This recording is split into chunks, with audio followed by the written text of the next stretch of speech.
Kule jikoni za nikamwambia kuna majirani zetu hapo nje wapo wapelekeni hizi. Nyinyi mnaweza mkaziona ni za kawaida lakini kuna watu hizi ni almasi.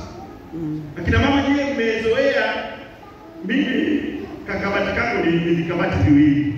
Ina suruali zangu labda 10 na shati kadhaa. Lakini akina mama nyinyi mnatawala makabati 6. Yamejaa nguo.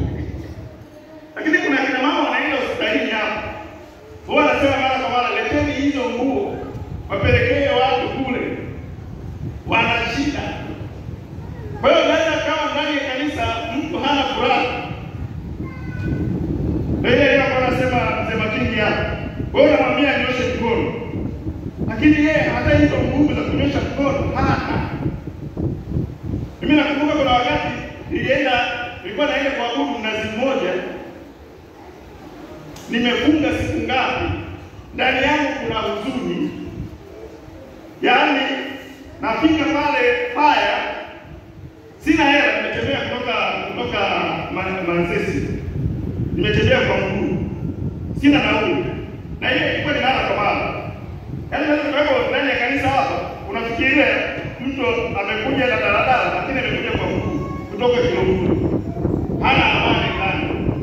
Hana furaha. Sasa ikifika pale Faya mtu amezidikiwa gari. Ananiita, "Kijana, naomba nisaidie kusukuma." Sasa nguvu za kusukuma gari ziko wapi? Lakini nikanitia nimegusa tu hivi kidogo, gari imeserereka ile mtu katoa hela. Ubarikiwe. Yaani Mungu alizima tu ile gari ili mimi nipate kuuliza wa hela ya kulia. Kwa hiyo mambo mbalimbali ambayo yanaweza kukunyima furaha.